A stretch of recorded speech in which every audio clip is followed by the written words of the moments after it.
रांगोळीपासून अंघोळीपर्यंत तर कपड्यापासून फटाक्यापर्यंत सर्व दिवाळीसाठी लागणारे साहित्य एकाच छताखाली उपलब्ध। अम्युजमेंट पार्क, फूड पार्क आणि दररोज सांस्कृतिक कार्यक्रमाचे आयोजन। सांगली, मिरज आणि कुपवाड शहर महानगरपालिकेकडून आयोजित दिवाळी उत्सव 2023 चे उद्घाटन आज संपन्न झाले।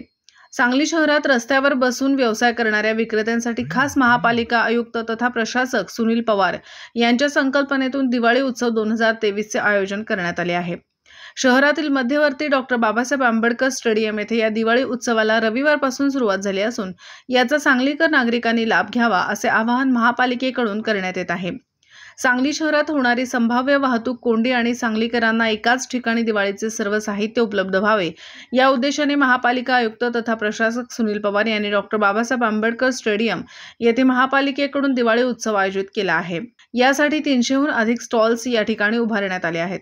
यामध्ये रांगोळीपासून साबणापर्यंत तर कपड्यापासून फटाकेपर्यंत सर्व दिवाळीसाठी लागणारे साहित्य एकाच छताखाली उपलब्ध करून देण्यात आले आहे। या उत्सवाबाबत शहरातील विक्रेत्यांशी संवाद साधून आज महापालिकेत आयुक्त सुनील पवार यांच्या उपस्थितीत बैठक पार पडली।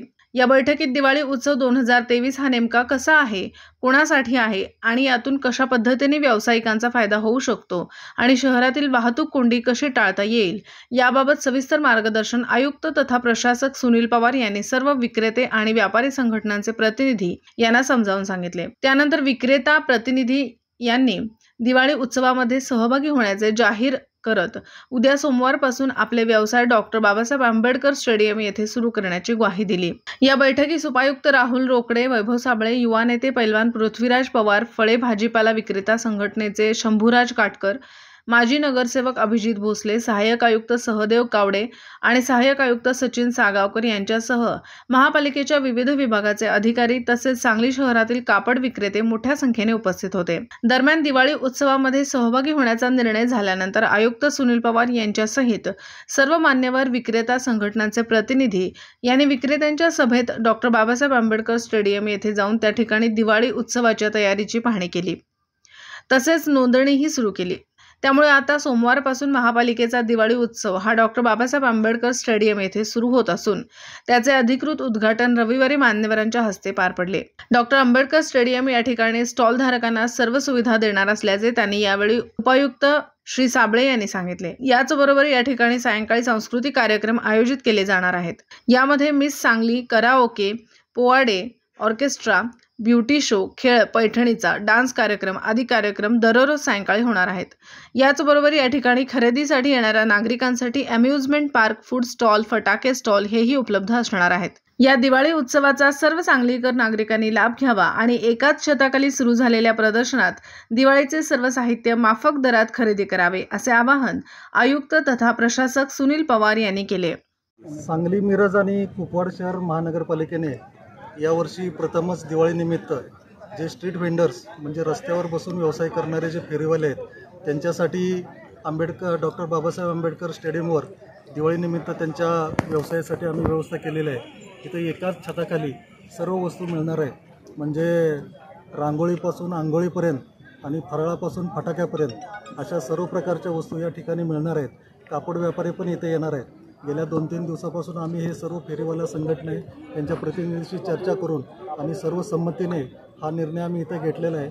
मी शहरवासियांना एकच आवाहन करतो की माफक दरात कमी किमतीत या इथं ठिकाणी आपल्याला वस्तू मिळणार आहेत आणि यासाठी प्रवेश पण मोफत केलेला आहे। फक्त वस्तूच मिळणार नाही तर या ठिकाणी आपण मनोरंजनासाठी अम्युजमेंट पार्कची पण व्यवस्था केलेली आहे। इथे एखादा आपण कराओके कार्यक्रम किंवा असे मनोरंजनाचे कार्यक्रम करण्यासाठी एका स्टेज पण उपलब्ध करून दिलेला आहे। ज्या कोणा नागरिकांना इथे येत आहे त्यांना त्यांची कला सादर करण्याची आपण संधी पण तिथे देतो आहे आणि पुढचा आमचा मानस आहे की इथं मिस सांगली, मिसेस सांगली अशा पद्धतीच्या पण व्यवस्था आपण करणार आहोत। फटाक्याच्या स्टॉलसाठी पण आपण या ठिकाणी व्यवस्था केलेली आहे। त्यामुळे एकाच ठिकाणी सर्व ग्राहकांना, सर्व आपल्या नागरिकांना माफक दरात या ठिकाणी वस्तू मिळत असल्यामुळे सर्वांनी या ठिकाणी यावं, अवश्य भेट द्यावी आणि आपले जे रस्त्यावर व्यवसाय करून उपजीविका करणारे जे आपले बांधव आहेत, स्थानिक बांधव आहेत, या स्थानिक बांधवांच्या पण त्यांच्या उत्पन्नामध्ये हातभार लावावा असं मी आवाहन आपल्याला सर्वांना करत आहे। आपल्या वतीनं आपण सर्वांनी अवश्य भेट द्यावी। या ठिकाणी नागरिकांना कोणत्याही अडचण येणार नाही अशा प्रकारच्या व्यवस्था केलेल्या आहेत. 24/7 आपण ॲम्ब्युलन्स पण ठेवतो आहे, पाण्याची व्यवस्था करतो आहे, मोबाईल टॉयलेट ठेवतो आहे, लाईटची व्यवस्था केलेली आहे. त्यामुळे कोणत्याही प्रकारची अडचण येणार नाही या पद्धतीनं आम्ही नियोजन केलेलं आहे. सर्वांनी याचा लाभ घ्यावा. दिवस प्रशासन आणि आमच्या विक्रेत्यांच्यामध्ये जो सुप्त संघर्ष चालू होता, वाद होते, विवाद होते, पण संवाद कायम ठेवून आम्ही सातत्यानं महापालिका प्रशासनाबरोबर सांगलीकरातले नागरिक, सांगलीकरातले विक्रेते, सांगलीकरांचे व्यापारी ह्या सगळ्यांच्या दृष्टीने जो सर्वसमावेशक निर्णय घेता येतोय तो आम्ही घेतलेला आहे. आज ही आमची धारणा, आज आम्ही आमच्या व्यापाऱ्यांचे प्रश्न आज प्रशासनासमोर मांडले. गेली अनेक वर्षाची चालत आलेली सांगली शहराची व्यापाराची परंपरा आहे. मग तो शेतकरी फुल घेऊन येणारा असू दे, सर्वसामान्य भाजी विक्रेता, या काळात भाजी जास्त विकली जात नाही, तो फुलं विकणारा असू दे, उटणं विकणारा असू दे, पणती विकणारा असू दे अथवा कपडे विकणारा असू दे, या सर्वांच्या हाताला काम, कुठून तरी गाठीला गाठ मारलेले पैसे भांडवल लावून कर्जाच्या रूपानं, बचत गटातल्या कर्जाच्या रूपानं, खाजगी मदतनीसांच्या रूपानं जे पैसे उभे करून ह्या लोकांनी व्यवसाय टाकलेला आहे, त्यांच्यावर कुठल्या अडचणी येऊ नयेत यासाठीचा आमचा प्रयत्न होता. Maruti road, main road, Balaji चौकातला हा विषय जवळजवळ संपवला. मात्र पार्किंगच्या व्यापाऱ्यांचा आणि स्टेशन रोडला बसणाऱ्या फुटपाथवरच्या 75 व्यापाऱ्यांचा, अशा 275 व्यापाऱ्यांचा प्रश्न होता आणि यावर बऱ्याच लोकांची, सांगली मिरजेतल्या लोकांची उपजीविका चालते. ह्या प्रश्नासाठी आम्ही सातत्यानं प्रशासनाबरोबर चर्चेत होतो. प्रशासनानं सुद्धा काही गोष्टी 2 पावलं मागं टाकून 4 पावलं पुढे येण्याची जी भूमिका घेतली त्याबद्दल आम्ही त्या भूमिकेचं स्वागत करतोय. प्रशासनाला आमची साध्यती हे आज ना उद्या हे करावं लागणार आहे. शहराची वाढ, शहरातले रस्ते, लोकसंख्येची वाढ, ह्या सगळ्याचा विचार करून ह्या गोष्टी कराव्या लागणार आहेत. मात्र टप्प्याटप्प्याने ह्या गोष्टी या एकत्रित फेस्टिवल करावा ह्या पद्धतीच्या आम्ही मांडलेल्या आहेत आणि प्रशासनाला आमची साथ आहे. लोकांनाही आवाहन आहे, इथं लोकांच्याकडे यावं, लोकांनी इथं खरेदी करावं.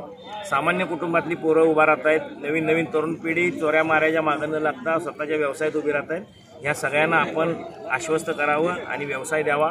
सर्वांना दिवाळीच्या शुभेच्छा. सांगली महापालिका प्रशासन आणि प्रशासक आयुक्त साहेब व त्यांच्या टीमनं एक नवीन पायंडा सांगलीमध्ये घालण्याचा प्रयत्न केलेला आहे की दिवाळी महोत्सव इथं साजरा करायचा.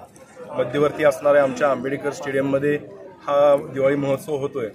सुरुवातीला जे रस्त्यावरचे स्ट्रीट वेंडर्स आहेत, किरकोळ विक्रेते आहेत, कापड विक्रेते आहेत, पणती विक्रेते आहेत, फुल आणि उदबत्ती विक्रेते आहेत, रांगोळी विक्रेते आहेत, यांना ही कन्सेप्टच लक्षात येत नव्हती.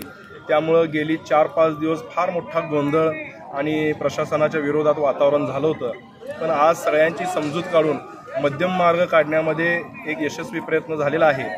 यामध्ये आता सर्व कापड व्यापारी, सर्व किरकोळ व्यापारी हे ह्या उत्सवामध्ये अगदी उत्साहानं सामील होत आहेत. मी आपल्यामार्फत सर्व नागरिकांनाही विनंती करतो, आग्रह करतो की ह्या उत्सवाला तुम्ही प्रतिसाद द्यावा. खरं म्हणजे दिवाळीचा जो बाजार असतो तो रस्त्यावरचा बाजार असतो. मोठ्या प्रमाणावरती इथं नागरिक रस्त्यावरती बाजार करायला येत असतात. तर हा जो कन्सेप्ट आहे हा नागरिकांना एक वेगळा आनंद आणि वेगळा पर्याय देणारा असा हा उत्सव होणार आहे. तर सर्व नागरिकांना आणि विशेषतः ज्यांना काही छोटे मोठे व्यवसाय करायचे त्यांनीही या उत्सवाचा लाभ घ्यावा असं मी विनंती करतो.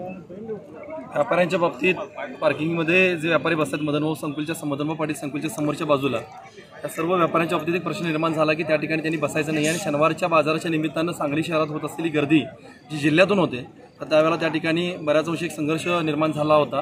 आणि त्यावेळी काही व्यापाऱ्यांच्या फोन कॉल्समुळे मी तिथे पोचल्यानंतर असं लक्षात आलं की कुठं ना कुठेतरी हा विषय सोडवला पाहिजे. त्यामुळे मी जवळपास काल दिवसभर थांबून संध्याकाळी 8:30 वाजेपर्यंत आज सकाळी 11 वाजल्यापासून या सगळ्या गोष्टींच्या बाबतीतल्या पाठपुराव्यामध्ये माझ्यासोबत शंभूराज काटकर असतील, पृथ्वीराज पवार असतील, या सर्वांच्या माध्यमातून एक आम्ही असा तोडगा काढला की व्यापाऱ्यांनी या ठिकाणी बसावं आणि जर व्यापार होत नसेल तर प्रशासनासुद्धा कुठेही मोठी दांडगावीची भूमिका न घेता बुधवारनंतर त्यांना मूळ जागी जर व्यापार होत असेल तर परत पाठवावं. आणि ह्यामध्ये कुठेतरी तो सुवर्णमध्ये साधून त्या ठिकाणी व्यापारी पण हित होईल आणि शहराचं हित, त्या दोन्हीचं सुवर्णमध्ये लक्षात घेऊन या पद्धतीची भूमिका घेतली. खरं म्हणजे वास्तविक प्रशासनानं जी भूमिका घेतलेली होती ती शहरावरती येणारा ताण वाहतुकीचा असेल, गर्दीचा असेल किंवा ओव्हरऑल व्यापारी दृष्टिकोनात येणारा ताण असेल आणि स्ट्रीट व्हेंडरची हित असेल, तर त्या दृष्टिकोनात घेतलेली भूमिका कदाचित योग्य असेल, परंतु ती ज्या वेळेला डिक्लेअर झाली ती वेळ आणि त्यानंतर मिळणारा व्यापार या दोन्हीचा मध्य साधणं गरजेचं होतं. परंतु आता जो निघालेला पर्याय आहे तो सर्व बाजूनी विचार करून निघाला आहे, ज्यामध्ये व्यापाऱ्यांचं हित आहे, महानगरपालिकेचं जे म्हणणं आहे प्रशासन म्हणून त्याही गोष्टी विचारात घेतल्या गेल्या आणि सोबतच सांगली शहरावरती आणि नागरिकांच्या दृष्टिकोनातून घेतले गेले निर्णय. त्यामुळं सर्वांनाच विनंती असेल की प्रशासन, नागरिक आणि आम्ही प्रतिनिधी म्हणून सर्वजण एका पद्धतीने एका चाकावरती शहराचं हित कायम समोर ठेवून काम करूयात. शहराचं हित समोर ठेवून जर काम करत असू तर ती दिवाळी खऱ्या अर्थानं जबाबदारीची दिवाळी असेल आणि अशाच पद्धतीने इथून पुढच्या काळातले सर्वच उत्सव आपण जबाबदारीनं शहराचं हित समोर ठेवून, सर्वांचंच हित समोर ठेवून आपण साजरे करूयात. सर्वांना दिवाळीच्या शुभेच्छा.